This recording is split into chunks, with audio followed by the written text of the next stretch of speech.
Polusi udara dapat memasuki udara melalui dua cara utama, yaitu point source dan non-point source. Berikut ini adalah penjelasannya.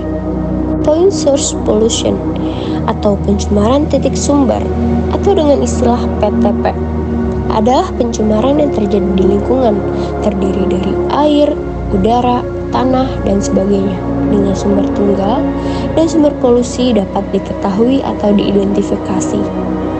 Contoh dari pencemaran udara yang disebabkan oleh sumber titik termasuk emisi dari perusahaan seperti pabrik, kilang, atau kendaraan bermotor yang menghasilkan asap. Non-point source pollution atau pencemaran bukan titik sumber atau dengan istilah NTP adalah pencemaran lingkungan yang terjadi karena polutan yang berasal dari sumber tertentu dan kerusakan jumlahnya kecil.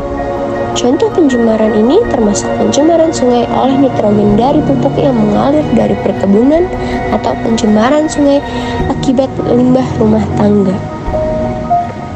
Meskipun keduanya memiliki perbedaan dalam karakteristik, keduanya memiliki penyebab utama, yaitu polusi udara dan memiliki dampak negatif bagi kesehatan lingkungan dan makhluk hidup lainnya, termasuk hidup manusia.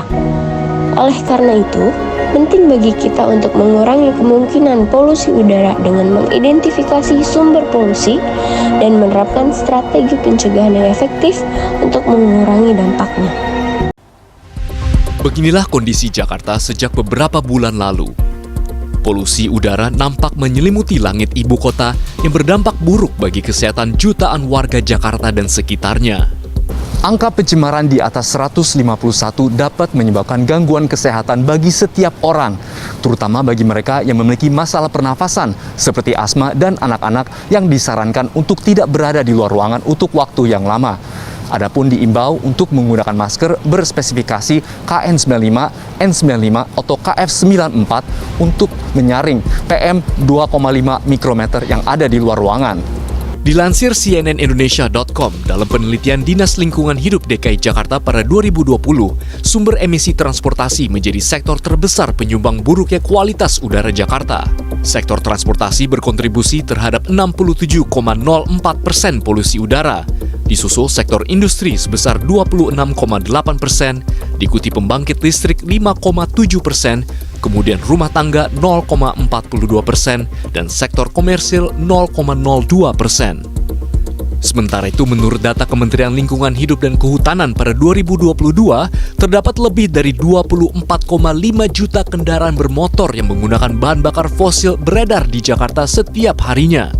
78% merupakan kendaraan sepeda motor yang pertumbuhannya mencapai 1 juta unit per tahun. Menurut Wakil Ketua Masyarakat Transportasi Indonesia, Joko Setiawarno, sepeda motor menghasilkan beban pencemaran per penumpang paling tinggi dibandingkan mobil pribadi, bensin dan solar, mobil penumpang, serta bus. Adapun solusi untuk mengatasi polusi udara adalah dengan memperbaiki layanan angkutan umum sehingga dapat lebih mengakomodir kebutuhan mobilitas warga Jabodetabek. Jika hal ini tidak dibenahi, maka program-program lain yang dirancang tidak akan tepat sasaran. Sistem transportasi umum terbaik di Indonesia saat ini memang terdapat di wilayah Jakarta. Namun kondisi beberapa sarana seperti KRL dikeluhkan masyarakat karena terlalu padat. Hal inilah yang mendorong sebagian besar masyarakat untuk tidak menggunakan transportasi umum dan memilih menggunakan kendaraan pribadi seperti sepeda motor. Selain itu, waktu tempuh yang lebih singkat menggunakan kendaraan pribadi juga menjadi pertimbangan. Ya lebih praktis aja, supaya lebih praktis, nggak terlalu kena macet gitu. Nggak enaknya naik kendaraan umum apa? Ya mungkin waktunya aja ya, kejar waktunya ya, lebih lama gitu.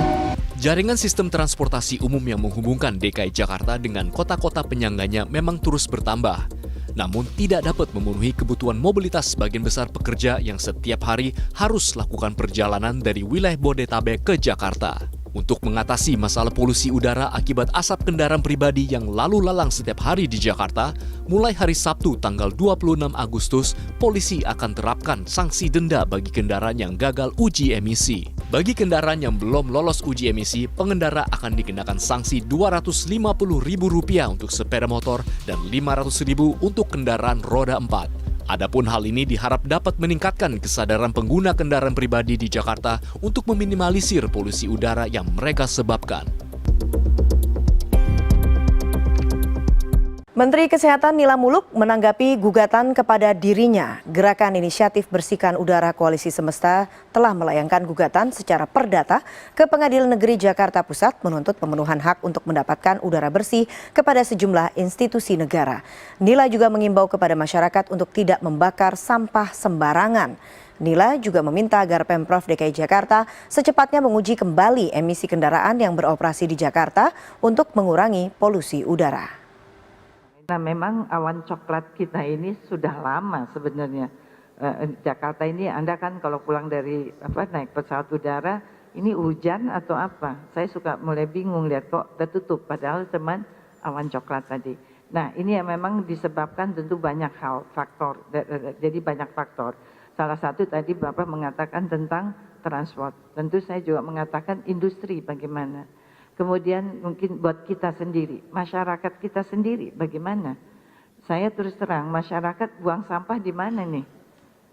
Ya kan, kita banjir, kalau kita lihat memang kita juga menganggap sungai itu sebagai tempat buang sampah yang besar.